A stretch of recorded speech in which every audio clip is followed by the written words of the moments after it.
wawancara dengan Ibu. Langsung pertanyaannya aja ya, Bu. Kayak yang pertama itu, bagaimana sih pandangan Ibu tentang pentingnya memahami karakteristik siswa dalam pembelajaran matematika? Nah, kalau menurut Ibu penting kita memahami karakteristik siswa di dalam proses pembelajaran terutama matematika, karena dengan memahami karakter siswa kita bisa merencanakan atau membuat modul ajar atau perencanaan pembelajaran sesuai dengan kebutuhan siswa, karakter siswa, karena setiap karakter siswa itu berbeda-beda. Oke, yang selanjutnya itu, bagaimana Ibu bisa mengenali karakteristik siswa dalam belajar matematika kurikulum merdeka? Salah satu cara saya mengenali siswa melalui pembelajaran kurikulum merdeka itu ya kita dengan melakukan pendekatan secara langsung. Nah, kita bisa mengenali bagaimana karakteristik setiap siswa itu, ya kan? Setiap siswa kan mereka memiliki perbedaan karakteristik tuh. Ada yang dari motivasi belajarnya, gaya belajarnya itu berbeda-beda. Nah, bahkan memang dari keturunannya memang ada juga kesulitan untuk memahami pembelajaran itu beda-beda. Maka dari itu memang kita perlu mengenali karakteristik siswa. Nah, kemudian melakukan pendekatan tadi ya kepada siswa, kemudian pendekatan juga kepada orang tuanya, kemudian bagaimana cara belajarnya kita juga harus tetap memperhatikan itu, sehingga kita tahu karakteristik anak itu di kelas pasti banyak yang berbeda-beda. Oke, yang selanjutnya itu, bagaimana Ibu bisa mengenali kebutuhan belajar siswa khususnya dalam pembelajaran matematika? Jadi saya bisa mengenali kebutuhan belajar siswa itu dari karakteristiknya tadi, karena karakteristik anak berbeda, misalnya dari gaya belajarnya saja sudah berbeda gitu kan, gaya belajarnya saja berbeda, otomatis kita juga harus bisa menentukan metode atau cara yang pas agar kebutuhan belajar siswa itu tetap sama, tetap memperoleh pembelajaran yang menghasilkan tujuan yang sama atau tujuan kita itu bisa tercapai walaupun dari gaya belajar, minat belajar anak itu berbeda.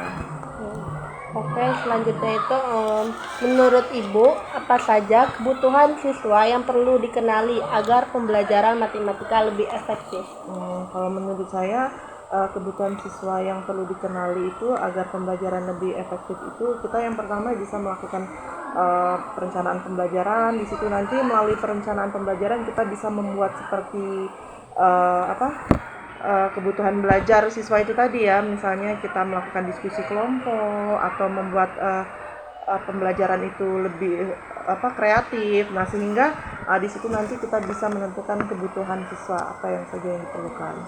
Oke, yang selanjutnya itu bagaimana Ibu merancang rencana pembelajaran atau RPP, kalau sekarang kan modul kan Bu, dalam kurikulum merdeka? Yang pertama kita dengan menganalisis CP-nya dulu, capaian pembelajarannya dulu, kemudian kita bisa melaksanakan asesmen pembelajaran. Itu bisa kalau di awal pembelajaran, sebelum pembelajaran itu kita bisa melakukan asesmen diagnostik untuk mengetahui gaya belajar siswa, kebutuhan siswa, sehingga kita nanti bisa mengembangkan modul ajar kita. Kemudian kita juga bisa menyesuaikan pembelajaran berdasarkan CP dan karakteristik setiap siswa tadi.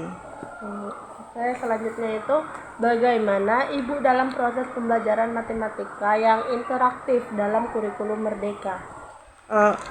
Supaya pembelajaran itu lebih interaktif, namanya interaktif ya, otomatis kita membuat proses atau kegiatan pembelajaran itu lebih menarik agar siswa itu lebih termotivasi. Kemudian dari motivasi itu mereka mampu berpikir kritis, kemudian dari diskusi itu mereka mampu berkolaborasi, saling tanya jawab seperti itu kan, sehingga adanya kegiatan interaktif itu tadi ya.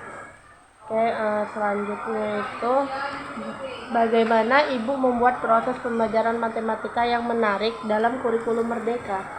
Membuat proses pembelajaran matematika itu lebih menarik, otomatis kita harus bisa membuat dulu menentukan metode ya kan, model pembelajaran yang menarik juga, misalnya melalui game atau melalui pembelajaran berbasis masalah. Nah, seperti itu bisa membuat anak-anak itu lebih tertarik untuk mengikuti pembelajaran tersebut. Oke, yang 8 itu bagaimana Ibu melakukan evaluasi setelah proses pembelajaran matematika dalam kurikulum Merdeka? Melakukan proses evaluasi bisa dilakukan menggunakan setelah di akhir pembelajaran, setelah selesai pembelajaran otomatis kita akan melakukan biasanya evaluasi untuk mengetahui apakah proses pembelajaran kita itu berjalan sesuai dengan capaian kita inginkan gitu kan. Salah satunya misalnya membuat asesmen formatif, sumatif gitu kan. Udah itu mengadakan ulangan harian atau ujian akhir, mengumpulkan portofolio atau hasil refleksi seperti itu. Oke, yang di pembelajaran matematika kurikulum Merdeka yang pertama itu bagaimana Ibu melakukan pembelajaran matematika dengan pendekatan mendidik dalam kurikulum Merdeka? Di sini kan peran guru itu kan bukan hanya mengajar, juga fasilitator, ya kan, sebagai fasilitator, atau kita juga hanya sebagai motivator seperti itu. Nah, jadi memang kita perlu melakukan pembelajaran dengan menggunakan pendekatan mendidik, misalnya dengan ya pendekatan secara langsung kepada siswa. Konsultan siswa itu bisa kita ketahui kalau kita bisa melakukan pendekatan secara langsung gitu kan. Jadi pendekatan secara langsung itu merupakan salah satu pendekatan yang paling menurut saya efektif dan bagus untuk mengetahui apa sih kekurangan siswa itu sendiri gitu. Oke, yang selanjutnya itu bagaimana Ibu melakukan pembelajaran matematika dengan pendekatan menyenangkan dalam kurikulum Merdeka? Biasanya kalau melakukan pembelajaran matematika yang menyenangkan itu kita biasanya menggunakan kayak game-game kayak gitu kan. Kemudian atau pendekatan saja secara langsung atau kepada siswa agar siswa itu aktif gitu kan.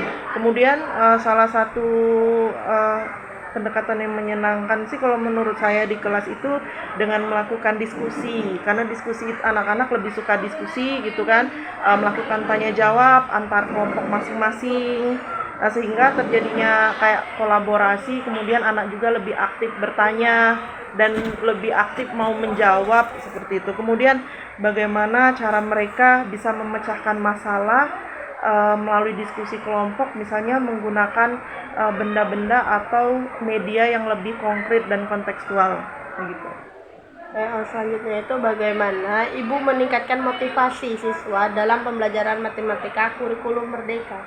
Kalau meningkatkan motivasi belajar siswa itu pastinya kita menggunakan strategi atau metode model pembelajaran yang lebih sesuai, lebih aktif dan lebih bagus, lebih kreatif untuk siswa, biasanya seperti itu. Oke, yang keempat itu bagaimana Ibu meningkatkan keterlibatan dalam pembelajaran matematika kurikulum Merdeka? Kalau keterlibatan siswa biasanya ya itu tadi memberikan kalau dalam awal pembelajaran kita berikan kayak persepsi kegiatan tanya jawab gitu kan kepada siswa, baik itu di awal maupun di akhir, memberikan umpan balik seperti itu kan. Kemudian membuat siswa itu mau berinteraksi atau mau berkolaborasi, itu sudah memberikan keterlibatan lah kepada siswa, itu baik secara masing-masing ataupun kelompok. Yang kelima itu bagaimana Ibu dalam membantu siswa memahami pembelajaran matematika dalam kurikulum Merdeka? Kalau membantu siswa, biasanya dalam pembelajaran itu kan anak-anak memang sering ya mengalami kesulitan ya.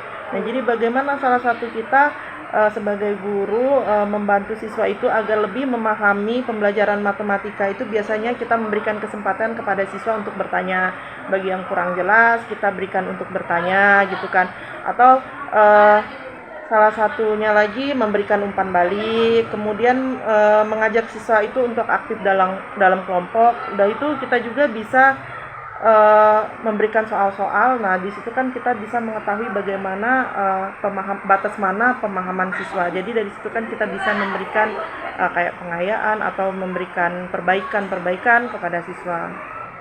Oke, yang selanjutnya itu bagaimana Ibu agar meningkatkan keterampilan siswa dalam matematika berbasis proyek, seperti misalnya itu dalam materi pecahan dalam kurikulum Merdeka?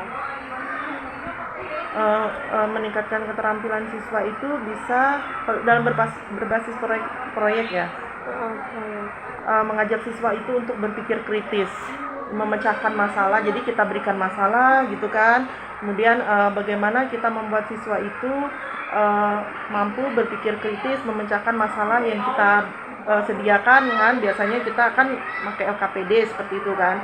Nah jadi di sana mereka bisa belajar untuk berpikir kritis, kemudian dari berpikir kritis itu melakukan percobaan atau pemecahan masalah, yaitu tadi mereka bisa memecahkan masalah dari kegiatan tersebut gitu kan. Kemudian agar lebih memahaminya sudah pasti harus praktek secara langsung. Nah, yang itu tuh kan, apakah Ibu pernah menerapkan pembelajaran berbasis proyek dalam pelajaran matematika? Apabila pernah, bisa diceritakan pengalaman tersebut?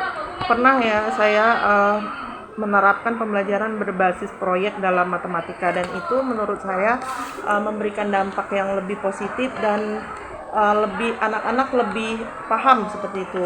Saya pernah memberikan penerapan pembelajaran berbasis proyek itu di materi pecahan itu tadi, pecahan senilai gitu kan. Jadi bagaimana sih anak itu bisa memahami apa yang dimaksud dengan pecahan senilai itu.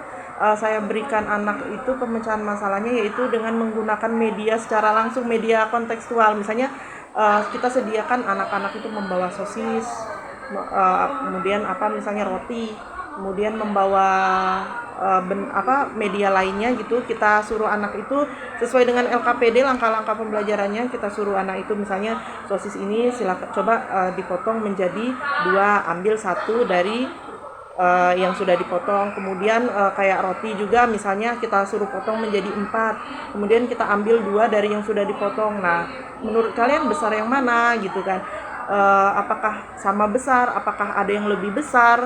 Nah nanti kita berikan kesimpulan apa gitu. Jadi dari situ anak berpikir nggak ada ini yang lebih besar kan, sama aja gitu kan, dengan walaupun dia berbeda potongan tapi dia tetap senilai seperti itu. Nah jadi dari situ mungkin bisa kita anak-anak mampu berpikir lah, oh ternyata seperti itu pecahan senilai. Jadi dari pemecahan yang kita buat, kemudian kita berikan contoh secara langsung melalui media kontekstual secara langsung, seperti ini, mungkin anak lebih paham gitu loh. Jadi menurut saya itu lebih bagus sih kalau menggunakan